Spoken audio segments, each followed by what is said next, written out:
भाई, हमारा देश कृषि प्रधान देश है, लेकिन खाद्यान्न के मामले में देश आत्मनिर्भर हुआ है। अब तो हमारा देश गेहूं का आयात निर्यात भी करता है। यह हमारे और देश के लिए बड़े गर्व और बहुत ही प्रसन्नता की बात है कि आप बहुत सी चीजों का आयात निर्यात कर सकते हैं, लेकिन चीनी, चावल, मक्का, दाल, तेल निर्यात करके क्या निर्यातक आयातक देशों से हम पानी आयात कर सकते हैं? गर्मियों के मौसम में हमारे राज्यों के अनेक जिलों, कस्बों, शहरों और गांवों में पानी की समस्या विकट रूप से उत्पन्न होने लगती है। यह भी हमारे देश की उन गंभीर समस्याओं में से एक सबसे बड़ी गंभीर समस्या है। पैरा श्रीमान, यदि आपकी अनुमति हो तो इस समस्या से निपटने के लिए कुछ सुझाव आपके सामने पटल पर रखना चाहता हूं और निवेदन, आग्रह, अनुरोध, अनुग्रह प्रार्थना करना चाहता हूं कि सर्वप्रथम तो सरकार को प्रत्येक जिले और संभाग में बैठक का आयोजित किया जाना चाहिए, जिसमें कि जिलाध्यक्ष और संभागीय आयुक्त को चाहिए कि गर्मियों के मौसम में पेयजल उपलब्धता लगातार बनाए रखने और स्वच्छ जल प्रदाय करने की ओर विशेष ध्यान दिया जाए। अतः अब आवश्यक हो गया है कि उपलब्ध संसाधनों का भरपूर उपयोग कर इन पर कलेक्टर, जिला कलेक्टर, कमिश्नर को स्वयं रुचि लेते हुए सिंचाई एवं लोक स्वास्थ्य यांत्रिकी विभाग के अमले पर निगरानी रखनी चाहिए। समय समय पर बैठक आयोजित कर चिकित्सा, विद्युत एवं नगर परिषद के अधिकारियों को निर्देश देते रहना चाहिए, क्योंकि पेयजल एवं सफाई व्यवस्था का सीधा संबंध ग्रीष्म काल में होने वाली बीमारियों से होता है। अतः उन्हें यह भी प्रयास करने होंगे कि सभी क्षेत्रों में स्वच्छ पानी आवश्यकतानुसार प्रदाय होता रहे। उन्होंने बैठक की समीक्षा करते हुए संबंधित संस्थानों के अधिकारियों को संबोधित कर निर्देश दिए कि वे यह सुनिश्चित करें कि ग्रामीण क्षेत्रों में नियुक्त उनके अधिकारी एवं कर्मचारी, सरकारी कर्मचारी आवश्यक रूप से अपने इलाकों में उपस्थित रहकर समस्याओं का यथोचित निराकरण करे।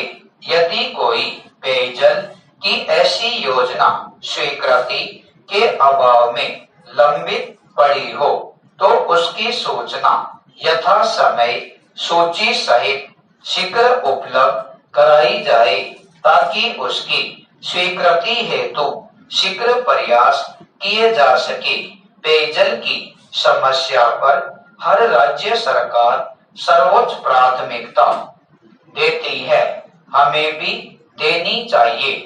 जहां तक हो सके नागरिकों के साथ साथ मवेशियों के लिए पीने के पानी की व्यवस्था होनी चाहिए। जहां एक तरफ गर्मी के दिनों में पेयजल के वर्तमान स्रोत सूख जाते हैं, जिससे दिक्कतों का सामना करना पड़ता है, इसलिए पीने के पानी के लिए खोदे गए नलकूपों तथा प्रारंभ की जाने वाली योजनाओं पर प्राथमिकता एवं प्रमुखता के आधार पर विद्युत विभाग को बिजली के कनेक्शन शीघ्रता से दे देना चाहिए। जहां तक हैंडपंपों की मरम्मत का प्रश्न है, गांव के लोगों को उसका प्रशिक्षण देना अब आवश्यक हो गया है। हैंडपंपों को ठीक करने के लिए प्रशिक्षित ग्रामीणों को मुफ्त में औजार उपलब्ध कराए जाने चाहिए। तब कहीं जाकर सरकार का यह नारा कि गांव का पानी गांव में और खेत का पानी खेत में साकार सिद्ध हो सकेगा। पैरा श्रीमान, आपने मुझे सुझाव देने के लिए जो अनुमति प्रदान की उसके लिए मैं आपको धन्यवाद देना चाहूंगा। पूर्ण विराम। पैरा अध्यक्ष महोदय, अब मैं तीसरी बात की ओर आपका ध्यान दिलाना चाहता हूँ। वह सूती धागे के बारे में है। उपाध्यक्ष महोदय, आज हमारे उद्योग मंत्री सदन में उपस्थित नहीं है। सदन में दूसरे दिन आने पर उन्होंने बताया कि मैंने पिछले दिनों इस संबंध में केंद्र सरकार से बात कर पत्राचार किया है और मुझे उधर से यह आश्वासन भी मिला था।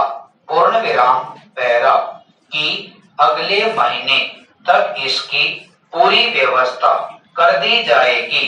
अध्यक्ष जी, बड़े खेद का विषय है कि एक और तो आप रोज घोषणा करते हैं कि हमने 90 दिनों में 95 करोड़ के उद्योग लगाने में सफलता प्राप्त कर ली है और इस आधार पर हर जिले में हम 2 उद्योग खोलेंगे। हमारे मुख्यमंत्री जी को आप जगह जगह उद्घाटन और शिलान्यास करवाने के लिए भगाते रहे। मुझे इसमें कोई आपत्ति नहीं है। अगर सरकार सही रास्ते पर चलती है तो मेरा सभी प्रकार का सहयोग उसके साथ रहता है।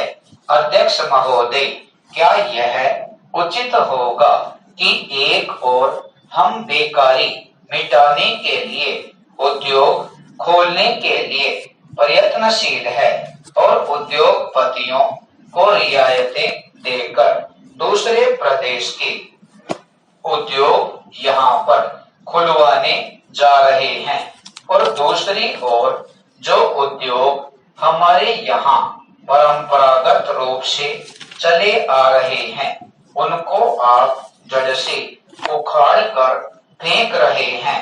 मैं समझता हूँ इससे बेरोजगारी खत्म होने वाली नहीं है। पैरा सभापति महोदय, पिछले 8 महीनों से हमारे यहाँ का हथकरघा उद्योग सूत की कमी के कारण लगभग ठप सा पड़ा हुआ है। इसके कारण वहाँ हड़ताल हुई और इस हड़ताल के बारे में सेठी जी को भी जानकारी है। हमारे खाद्य मंत्री और उद्योग मंत्री जी को मालूम है कि जो बुनकर कपड़ा बनाते थे वे आज रोजी रोटी के लिए मोहताज है। वे कहते हैं कि हम 2 दिन में केवल एक समय भोजन करते हैं। मैंने उनसे पूछा कि भोजन एक समय क्यों करते हो, तो उन्होंने जवाब दिया कि सूत नहीं मिल रहा है। उपाध्यक्ष महोदय, संसद में यहाँ के संसद सदस्यों ने प्रश्न उठाया तो केंद्रीय मंत्री जी ने उत्तर दिया कि हम क्या करें। वहाँ की सरकार ने आज तक इस बात से हमको अवगत नहीं कराया उनको कितना सूत और कितने काउंट का चाहिए। मेरा कहना है कि यदि उस समय मांग की गई होती तो जो दशा वहां के बुनकरों की हुई वह आज न होती। बुनकरों ने 40 काउंट की मांग की, लेकिन आपने 80 काउंट ही केंद्र से मांगा। आपने बंडल बनाकर दूसरी जगह भेज दिया और उनसे पैसा ले लिया।